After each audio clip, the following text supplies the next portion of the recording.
Hello, everybody. Very excited today's talk. It's very much anticipated. I have Daniel here from Papua New Guinea, who will be talking to us about the incredible place it is to visit and photograph birds and everything else there. I have Chin from Philippines also, he'll be talking about his area. And least but not last, I have Harold from Austria, who actually is going to tell us about his adventures photographing in India. So we can't wait to hear his portion of the talk as well. So without further ado, we'll start with Daniel to tell us about Papua New Guinea. Go ahead, sir. Thank you. Thank you, guys. Good night from Papua New Guinea to you guys around the world. About Papua New Guinea, all the birds of paradise are existing in a New Guinea island only, and you won't find it anywhere else in the world. So, the country is the second largest country, I think, comparing Greenland, I think. And we have all the birds of paradise in Papua New Guinea. I normally organize tours for bird photographers and bird filming with BBC and other groups like that. So I myself, as a bird lover, I was a hunter before, but no more hunting. Now I encourage local people to do conservative programs for conserving the bird life, the environment. I'm the one who spearhead with this. So most of my lifetime, almost 30 years now, I've been doing bird watching. So bird photographing in the country is worth doing. So if you have a schedule, you really wanted to have good photographs of the birds, then you can always give me the dates, your travel times, so that I can always have men on the ground to set up eyes, which you will have some really, beautiful birds we're gonna display in front of your camera. How many are there of birds usually? Do you have any count? Yes, I do have. It's going to be in different locations, not only in Port Moresby, but in Mount Hagen. We have different provinces. The birds of paradise, they live in different altitudes. We have to get into different places to get them. So I do have vehicles, which I frequently do this for every year.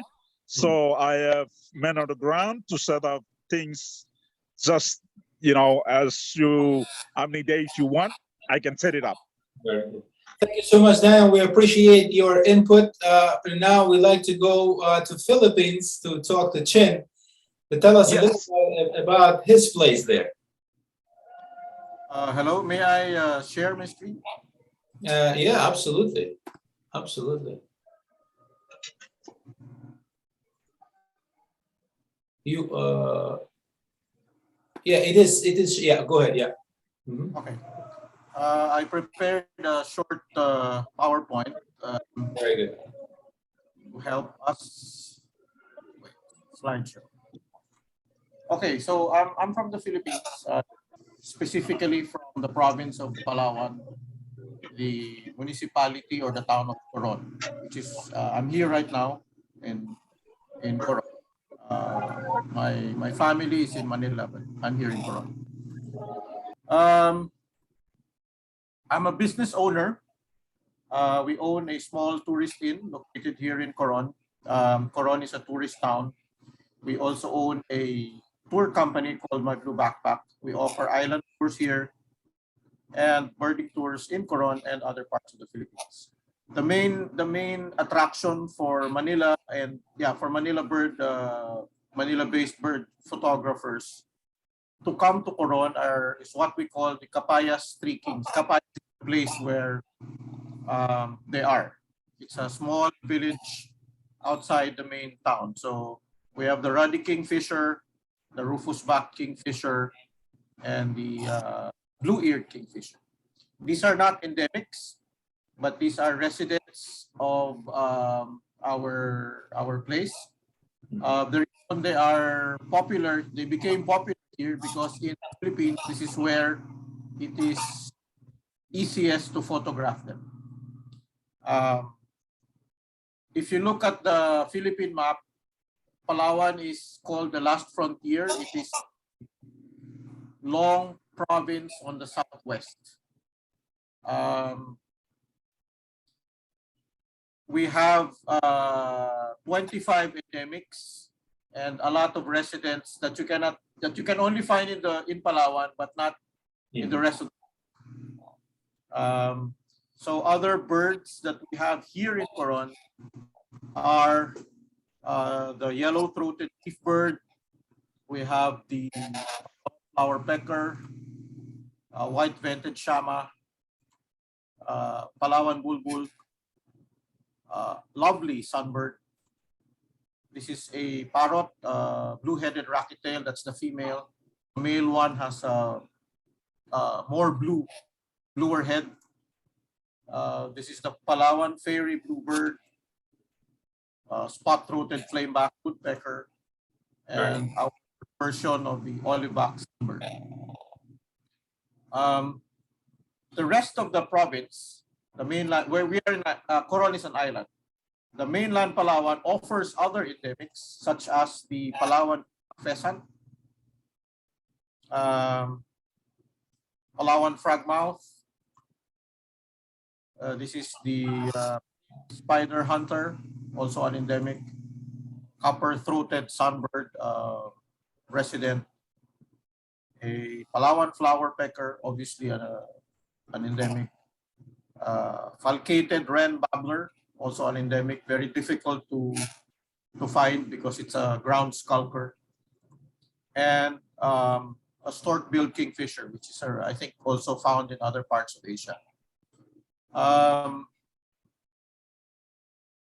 And the rest of the Philippines, we have 700 plus species of birds, of which 200 plus are endemic. We can, like what Daniel said, we can customize tours according to the requirements or the target birds of the photographers. So price and length of the tour also affect, or the price of the tour will depend on the length, where you go, because travel from one province to another obviously is an expense, and depends on what targets the guests have. Obviously, a bigger group will tend to become cheaper per person because you share costs like vans and cars. Even guide fees are divided over more people. Although we try to keep bird tour groups to 6 and below, because more than 6 it tends to get rowdy. Well, yeah, basically that. My gear, I personally, I have a Nikon D850 and D500. I cannot afford a mirrorless yet. I have to sell my 2 kidneys to be able to afford the Z9. 500 PF lens as my main lens. I do have the older 200-500, but I almost don't use it anymore because it's kind of heavy. I have a teleconverter, and of course I use a tripod. So basically that ends my my short presentation. Yet we only gave me 5 minutes, so we can have discussions afterwards. Absolutely. Thank you so much. And this was very nicely planned, very informative, exactly what wildlife photographers would love to hear. So we appreciate that. And now with no further ado, we jump to our buddy Harold. Go ahead, Harold. India. India is in my. You're muted, Harold. Sorry, you're muted. You are muted, Harold. Okay. Need to fix it. Now it works, right? There. Yeah, I'm sorry, because I share the screen. I don't have the menu line down there now in the moment, so I had to figure out how to unmute myself. So I have actually no business interest in India, so I never took people over there. It was actually just me. I had a conference there, and I decided to spend another 3 days or so in Ranthambore National Park, which is very much known for their tigers. And this was already back in 2014. So it's not, up to date. But I can tell you that it spoiled me from doing photography for about 6 years or so. So I didn't touch a camera after that. When I was coming back, I was just like, what the hell should I go for deers out there and wait 4 hours if they are so close there? So my experience, I went from New Delhi to this park on a train, which was really nice because it was, I should say, yes, the train had like beds in there, and there were like 10 beds stuffed over each other. You could almost not breathe. And it was really an intense trip, but it's India, so it's very crowded. And when I arrived there, also the streets, it was unbelievable. I mean, the traffic in New Delhi is bad, but over there it was even worse. And there were all kinds of vehicles, animals, other things, people on the street, crossing, going over side by side, and it was yeah. Quite an experience. And then what I did, I did tours with Jeep. So they pick you up at your hotel with the Jeep. You just have to do that over the accommodation where you're in, the hotel or something like this. And they drive around, pick up people from different hotels, and then they drive into the national park. And they normally have a given route where they go. So you can, they put you on different routes during those days, but it's like kind of, well, you should not disturb the animals. So actually, you're lucky or you're not lucky. But at the end, it's like, oh, we got some tigers here. Come over here, right? And then everybody, goes over there. So I was really lucky. I had a couple of tigers. So this is just the slide that you see here is where the park is located. When I go in there, I can show you one of these pictures of the tiger. You see the tiger now? Yeah. Yes. Okay. Well, I mean, so I'm back then and also now I very much like not only birds but also other animals and especially the predators. So this was amazing, tigers like that. And so I think out of the 6 times I went in, so it was always morning sessions and afternoon sessions.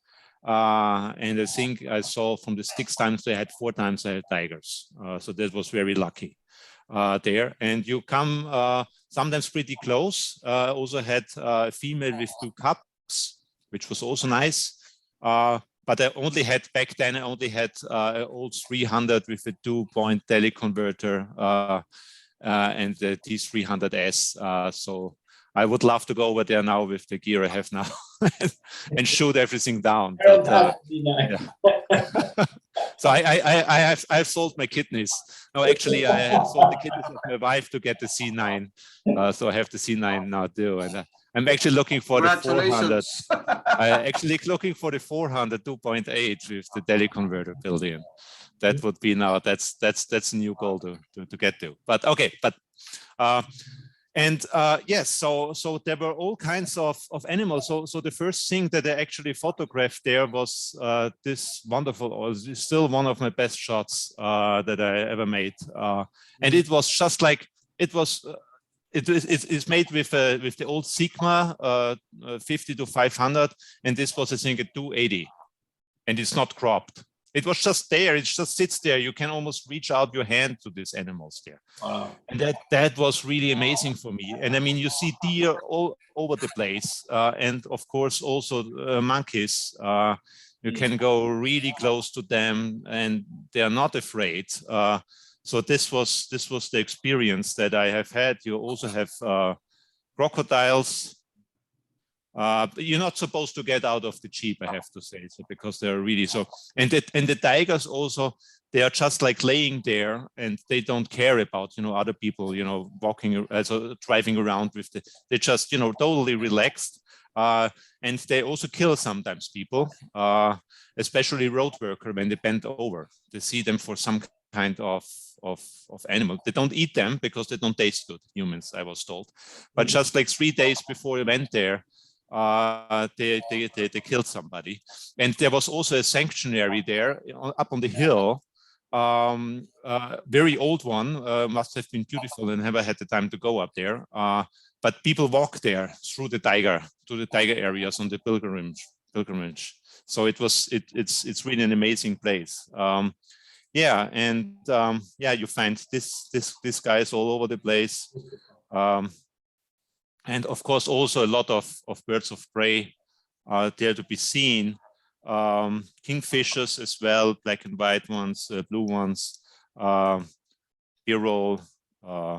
And back then, I did not even know the names of the birds. It was just like, oh, there's a bird. There's some color, and I photographed it, right? So I was not even looking for it. I went mostly for the tigers, right? So I have to admit. But I mean, if I would be there now, it could have made thousands of birds, and also other animals like moon goose. You also see these fellows around all the time.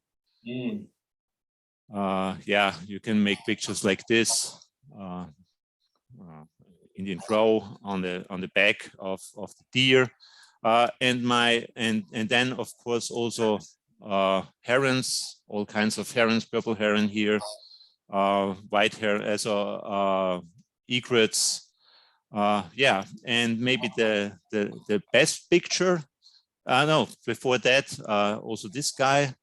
He was walking just behind the car for a long period of time. Very wonderful animal to look at. And the most exciting thing was, because this is something that they don't see very often. They know that they're around. And actually, I saw them 2 times. One time also up on the hill when we were driving back, and then the whole community ran together and looked up at the hill. This is this guy here. That was really amazing because it was really close. This is also not cropped, and it was just laying almost beside the car, a little bit further up. It stayed there for a little while. It has his one eye blur, as you can see, and then he went up and walked away. But also there, the guides were getting exciting that they have, seldom that they come so very close to them. So I was very lucky. I was very impressed by the wildlife there. I remember it was pretty cheap, reasonable cheap. I think it was like $50 per going into the woods, so $100 per day or something like this, maybe even less. You can have really nice hotels. I went to a pretty, basic place, but food was good and everything was great. So I really want to go back over there one day and enjoy the wildlife there. But first I have to go to Romania. I have to go to Scotra, and I have to also go to Africa with you guys next time. So, but India is definitely on the list in the upcoming next 10 years or something like that. Okay. Thank you, Harold, so much. Thank you, Chin. Thank you, Daniel. This has been enriching. As we created Wildlife World Photographers, we're really trying to create a network, if you will, of places, folks, that we can widen our horizons with respect to information and knowledge of where to photograph. So thank you so much, guys. And we who knows, maybe in the future we'll call you again. to reach out to another session, or maybe we just get together and visit your places. Thank you so much. Take care. Bye.